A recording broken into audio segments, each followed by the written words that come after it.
Pycnogenol is the active ingredient in pine bark. It also is a tannin derivative. You also have the derivatives from grapes that are also antioxidants. They've taken a big place as antioxidants in the health food industry. But they're very expensive, and I have a little bit of a problem with that. I've never noticed that grape seeds were a real rare commodity, and I don't think pine trees are rare commodities too. So how all of a sudden these things became such great antioxidants and so expensive, I think there might be a little bit of marketing involved. I think there are much stronger antioxidants out there, beta carotene, vitamin C, things like that are way cheaper and way more functional. The hydrolyzable tannins are very significant. Basically the gallic acids. Probably the most famous one in this area is oak.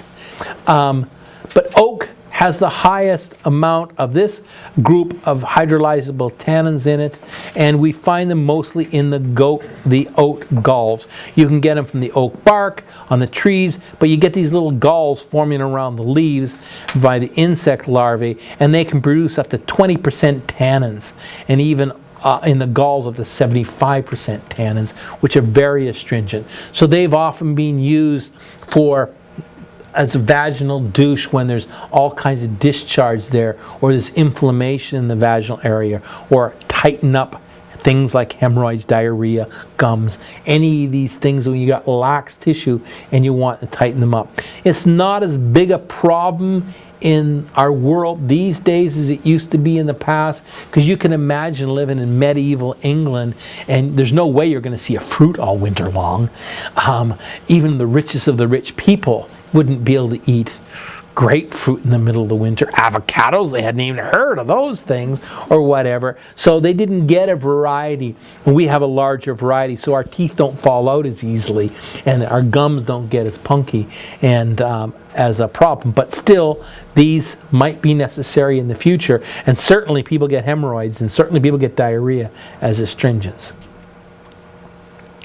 It's very interesting, the oak tannin has been shown to be both carcinogenic and anti-cancer in various animal models.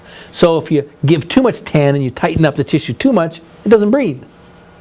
But if it's too loose, you give tannic acid, it tightens it up, and it breathes better. So you really got to look at when to do it, you know. You got to know when to hold them, know when to fold them, and know when to walk away. And that's how you use your oak bark. They're antimicrobial, like any of these tannins are. They're also antiviral in nature. Then we have that group of pseudotannins that I talked about a few minutes ago, and that group is basically your guaranas, your coffee, your teas, and the amatis. And literally they come down to the caffeine content. Guarana has a very rich caffeine content in it, and so an awful lot of people use it as a stimulant. It's very popular in some of the popular wake me up drinks that maybe people could have about now. It's rich in tannins, but it also has these caffeine derivatives. Stimulates the nervous system, and there's no question that caffeine is one of the best neural stimulants there is around. It definitely has a function. An awful lot of people are addicted to it and use it too much. I gotta admit, for most of my life, it was too strong of a stimulant for me. I found it too strong of a street drug. I couldn't even consume it until, I was in my 30s. It was almost impossible for me to do it. But then I worked on a really busy book project 2 books ago, and I was working around the clock and drinking coffee, and ever since then I've got this fascination for coffee. I like it, you know, it's kind of got under my skin. And so I don't drink much, but I like the caffeine derivatives.